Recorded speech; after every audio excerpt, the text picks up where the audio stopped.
ना हीर को पता था और ना ही अनहद को कि दरवाजे पर अनूप और उमर खड़े उनकी बातें सुन रहे थे।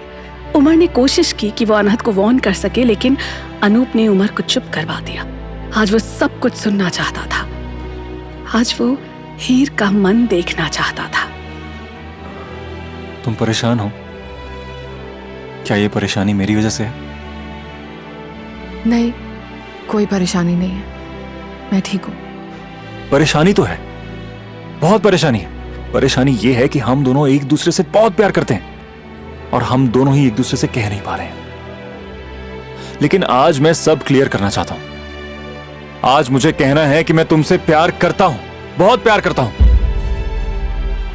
तुम्हारे बिना ये 2 साल मेरी रूह से कट कर अलग हो गए हैं। इन 2 सालों में मैंने जितनी भी सांसें ली हैं, उनमें से मेरी किसी भी सांस का हिसाब भगवान के पास भी नहीं है। मैं जिया ही तब हूं जब मैंने यहां आकर तुझे देखा है। इतना कहने के बाद अनहद रुका। उसे उम्मीद थी कि हीर मुड़कर उसे देखेगी, लेकिन हीर नहीं मुड़ी।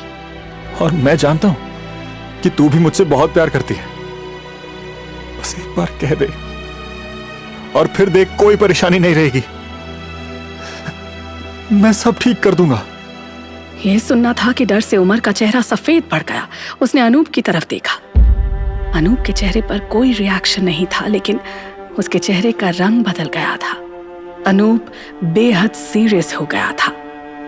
अनूप, प्लीज आप इसकी बातों को इग्नोर कर दीजिए। इसे पता नहीं कि ये क्या बोल रहा है। अनूप ने उमर की किसी बात का कोई जवाब नहीं दिया। वो हीर को देख रहा था। उसे हीर का जवाब सुनना था। तुम्हें याद होगा जब मैं तुमसे पहली बार मिली थी, तब मेरी एंगेजमेंट हो चुकी थी। मेरी जिंदगी में अनूप के सिवा किसी के लिए कोई जगह नहीं है, ना तब थी और ना अब है। हीर का जवाब सुनकर अनूप वहां से हट गया। उसे अब और कुछ नहीं सुनना था। अनूप के जाते ही उमर अंदर भागा। मैंने आज तक तुझसे कुछ नहीं कहा। तेरी जो मर्जी आई तूने किया, लेकिन अब तू सब कुछ बर्बाद कर रहा है। हीर, तुम घर जाओ। उमर की आवाज सुनकर हीर मुड़ी। उमर का चेहरा बता रहा था कि कुछ हुआ है। हीर ने दरवाजे की तरफ देखा, वहां कोई नहीं था। हीर ने फिर उमर की तरफ देखा। उसकी आंखों में सवाल था। उमर ने हाँ में सिर हिलाया। हीर के माथे पर पसीने की बूंदें चमक उठी। वो दरवाजे की तरफ बढ़ी।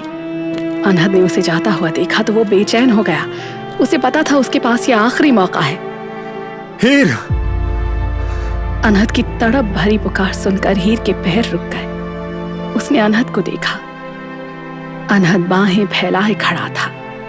एक बार सीने से लग जा। हीर अनहद की तरफ बढ़ी। दोस्त की तरह नहीं, एक ख्वाहिश की तरह। अनहद की बात सुनते ही हीर के कदम रुक गए। तुम जानते हो ये पॉसिबल नहीं है, हीर ने कहा और दौड़ती हुई हॉस्पिटल से बाहर निकली। उसे अनूप को रोकना था। अनहद की आखिरी बात सुनकर उमर गुस्से से भर गया। उसने खींचकर अनहद के गाल पर एक तमाचा मारा। मोहब्बत के नाम पर तू इतना गिर जाएगा, मैंने सोचा नहीं था। तू जिससे बेहद प्यार करने का दावा कर रहा है, उसी का घर, जिंदगी सब बर्बाद करने पर तुला हुआ है। अनूप की नजरों में उसे गिरा रहा है, उसे बदनाम कर रहा है।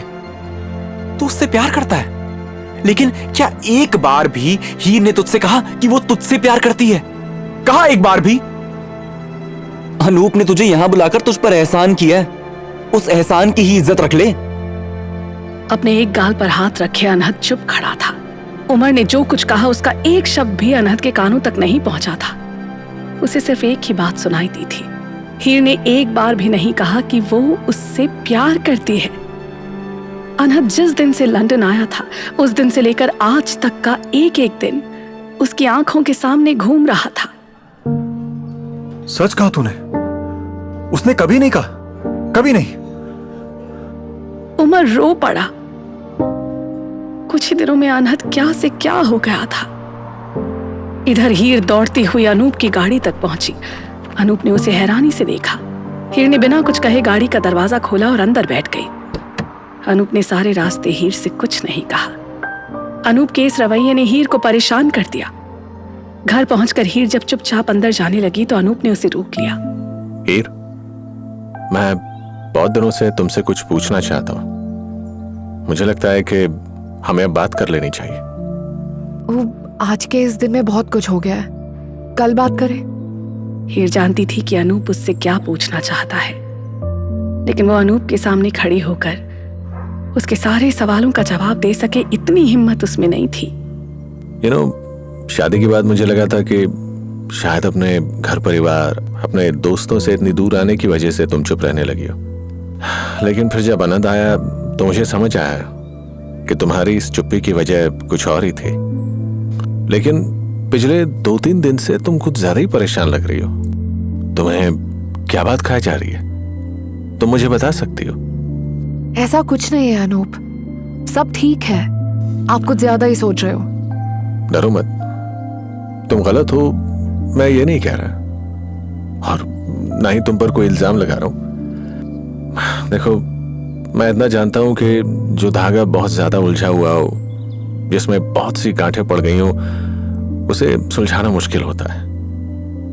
इससे तो बेहतर है कि हम उस धागे को ही काट दें, हम वो बंधन ही तोड़ दें, ताकि सबकी जिंदगी आसान हो जाए। देखो, बेवजह इस तरह के रिश्ते में बंधे रहने का कोई मतलब नहीं है। अब सब तुम्हारे ऊपर है। अनहद की हालत तो तुम अपने सामने देख ही रही हो, तुम्हारी हालत मैं देख रहा हूं। फिर भी अगर हम ऐसे ही आगे बढ़ते गए तो सब तकलीफ में रहेंगे, किसी को सुकून नहीं मिलेगा, और मैं ऐसे जीना नहीं चाहता। अनूप ने बिना कुछ कहे ही बहुत कुछ कह दिया था। हीर के पास उससे कहने को कुछ नहीं था। अनूप जानता था कि हीर कभी भी उसके सामने अपने मुंह से अपने दिल की हालत नहीं कबूलेगी। अनूप इससे ज्यादा कुछ और कह भी नहीं सकता था। उसने सब कुछ हीर के ऊपर छोड़ दिया। अब डिसीजन हीर को लेना था। अगले कुछ दिन उमर ने अनहद को संभालने में लगाए। उस दिन के बाद से अनहद ने कभी हीर का नाम नहीं लिया था। ये बात उमर को बहुत सुकून दे रही थी। उमर हर हालत में अपने दोस्त को यहां से जिंदा वापस ले जाना चाहता था। अनहद की बस एक परफॉर्मेंस बची थी। उमर दुआ कर रहा था कि तब तक सब कुछ ठीक रहे। जल्द ही अनहद की आखिरी परफॉर्मेंस का दिन भी आ गया।